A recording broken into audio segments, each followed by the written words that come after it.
Hello दोस्तों, welcome back. कैसे हो आप सब लोग? उम्मीद करता हूँ आप सब लोग बढ़िया होंगे। तो आज की वीडियो में हमारा टॉपिक है कि आप कनाडा में ट्रेन कंडक्टर कैसे बन सकते हो। वैसे तो ये इन्फॉर्मेशन बहुत ज़्यादा है, पर इस टोटल इन्फॉर्मेशन को मैंने टोटल 7 सेक्शन में डिवाइड कर दिया, जिससे आपको समझने में आसानी हो कि आपको ये जॉब करनी भी चाहिए। अगर आप सोच रहे हो कि हाँ करनी है, तो आपको क्या क्या चैलेंजेस आएंगे और एट दी एंड जो मेन चीज होती है कि आपको इसका कितना पैसा मिलेगा।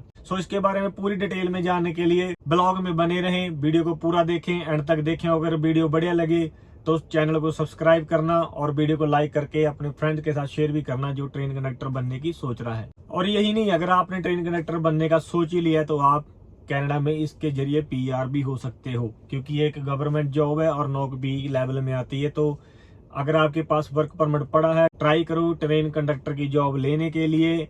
अगर आपका 2-3 साल का वर्क परमिट है तो आपको 1 साल के एक्सपीरियंस के बाद मोस्ट प्रोबेबली कि आपका नौकरी का ड्रॉ निकलेगा और आपको पीआर मिल जाएगी। पहले पॉइंट में हम बात करते हैं कि ट्रेन कंडक्टर का काम क्या होता है। तो ये सुनिश्चित करना कि पॉइंट ए से पॉइंट बी जो ट्रेन है वो सही ढंग से चलती रहे, उसके लिए उसे जो कंट्रोल सेंटर होता है वो प्लस जो ट्रेन इंजीनियर होता है वो उसके साथ तालमेल बिठा के रखना पड़ता है, बातचीत करते रहना पड़ता है। और ट्रेन चलने से पहले जितने भी ट्रेन के उपकरण है, कोई भी डिवाइस लगी है ट्रेन में, वो सारी की सारी टेस्ट करना और ये श्योर करना कि हाँ वो सभी काम करते हैं, सही ढंग से काम कर रहे हैं। फिर इसी के साथ साथ अगर कोई भी ट्रेन कंडक्टर, अगर मालगाड़ी का ट्रेन कंडक्टर है तो उसका काम होता है कि लोडिंग और अनलोडिंग का। और अगर कोई रेल का ट्रेन कंडक्टर है तो उसका काम होता है कि जितने भी पैसेंजर सफर कर रहे हैं उन सभी की सुरक्षा को निश्चित करना। इसी के साथ साथ ट्रेन पॉइंट ए से पॉइंट बी सही समय पर पहुंचे और सही समय पर निकले, उसके लिए जो भी इसका स्केड्यूल बना होता है ट्रेन का, उसका पूरे ढंग से फॉलो अप करना, कि उसका पालन करना। हाँ जी, फिर अगर हम बात करें कि आपको किस तरह की स्टडी चाहिए ट्रेन कंडक्टर में जॉब अप्लाई करने के लिए, मिनिमम क्वालिफिकेशन है कि आपकी +2 होनी चाहिए। कोई भी पोस्ट सेकेंडरी एजुकेशन की ज़रूरत नहीं है आपको। इसके साथ साथ कनाडा में बहुत से ऐसे कॉलेज भी हैं जो आपको रेलवे कंडक्टर का कोर्स प्रोवाइड करते हैं, जिसमें आपको सिखाया जाता है कि रेलवे कैसे काम करती है, सुरक्षा के क्या मायने, आपको किस तरह से सेफली ऑपरेट करना है, सब कुछ। और जो आपके रेलवे में जो भी आपके साथी होंगे उनके आप कैसे संवाद कर सकते हो, प्रॉपर वे में कैसे बातचीत कर सकते हो ना, कि कोई मिसअंडरस्टैंडिंग ना हो।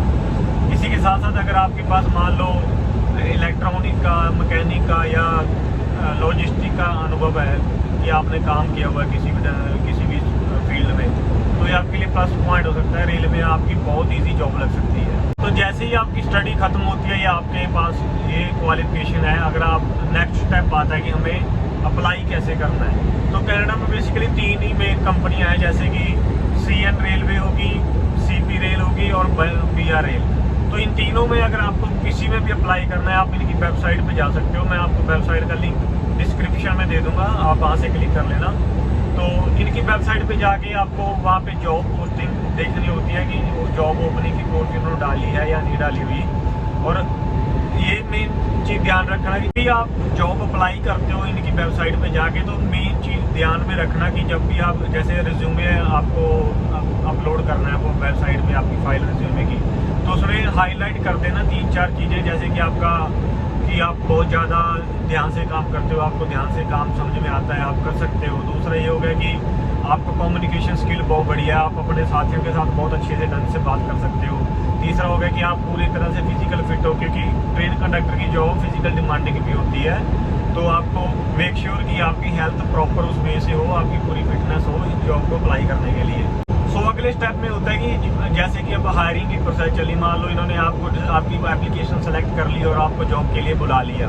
तो आमतौर पे क्या होता है कि रेलवे का 4 से 6 महीने का ड्यूरेशन होता है, जिसमें आपको ये सिखाते हैं कि रेलवे के क्या नियम है, क्या सेफ्टी प्रोटोकॉल है और आपको कैसे बातचीत करनी है। क्या अगर आपके पास कोई इमरजेंसी सिचुएशन आ जाए तो आपको कैसे उसे हैंडल करना है, इमरजेंसी में आपको कैसे बिहेव करना है। इसी के साथ साथ जब ये 6 महीने का स्टेप पूरा हो जाता है, 6 महीने के बाद ये आपका प्रैक्टिकल नॉलेज का टेस्ट लेते हैं, फिर आपका रिटन एग्ज़ाम भी लेते हैं, आपको पूरे तरह से चेक करते हैं।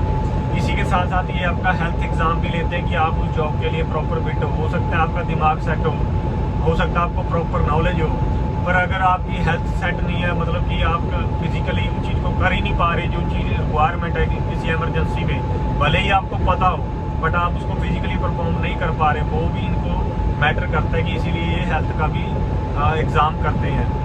इसके बाद अगर हम बात करेंगे कि भाई अगर मान लो आप ट्रेन कंडक्टर बन भी गए तो आपका दिन कैसा रहेगा, मतलब आपकी टाइमिंग क्या होगी, वर्किंग क्या होगी। तो इसमें मैं आपको बता दूं पहले कि जब आप ट्रेन कंडक्टर बन जाते हो तो आपको भाई एक हिसाब का होता है ना कि इन्होंने फ़ोन किया और आपको भाग के जाना है काम पे, वो काम होता है। इसमें आपका कोई दिन, कोई रात, कोई छुट्टी, कोई वीकेंड, कुछ भी मायने नहीं रखता। डिफरेंट दिनों पे डिफरेंट टाइम आपको ये कभी भी काम पे बुला सकते हैं, कभी भी स्केड्यूल। हाँ, जैसे जैसे आप सीनियर होते जाते हो उस हिसाब से ये आपकी सेटिंग करते रहते हैं कि स्केड्यूल की एक प्रॉपर स्केड्यूल दे देते हैं आपको। बट नए आदमी का तो भाई ये पानी निकाल देते हैं, बहुत ज़्यादा काम लेते हैं। मतलब काम तो उतने होता है पर आपको टाइमिंग कुछ नहीं होगी। आपको मतलब दिन है तो दिन है, रात है तो रात है, आपको काम पे जाना है तो जाना है। बट इसका फ़ायदा ये है कि आपको देश भर में घूमना पड़ता है। हाँ, आप कनाडा की जो यहाँ पे ब्यूटी है, जैसे अभी फॉल निकल के गया है, अभी फॉल चल ही रहा है पर पत्ते वगैरह जड़ गए हैं। पर अगर आप ट्रेन कंडक्टर हो तो मज़े ज़रूर ले सकते हो कनाडा के, पूरे देश भर में घूम सकते हो। और आपको बाहर ही रहना होता है, ये नहीं पता आप 5 दिन 7 दिन 10 दिन घर से बाहर ही हो, क्या पता कितने लंबे रूट पे निकल जाओ। ठीक है, ये होता है इनका काम, ऐसे काम चलता है कि हाँ, ट्रक वालों के जैसा ही है कि अगर आप लॉन्ग ट्रक चला रहे हो तो वैसे ट्रेन वालों का कि आपको ये नहीं पता एक बार निकल के 5 दिन में आना है या 6 दिन में आना है। हाँ जी, तो फिर आती है सबसे ज़रूरी और आखिरी बात कि हमें पे कितनी मिलती है ट्रेन कंडक्टर के लिए हम काम करते हैं। तो मान लो अगर आप नए काम लगे हो तो आपको मान के चल सकते हो कि 50 से 60 हज़ार डॉलर के बीच आपकी ईयरली इनकम रहेगी। तो इसके बाद अगर मान लो 2 साल का जैसे आपका एक्सपीरियंस हो जाता है, आपको थोड़ा बहुत एक्सपीरियंस हो गया, फिर आपकी यही पे रेंज हो जाती है 70 से 90 हज़ार डॉलर के आसपास।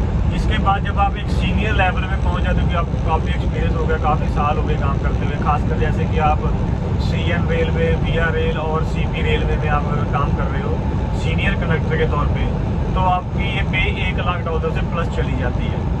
तो ये थी आज की वीडियो, होपफुली आपको अच्छा लगी हो सारी की सारी डिटेल।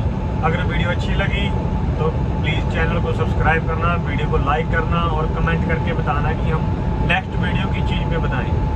मिलते हैं जी नेक्स्ट वीडियो में।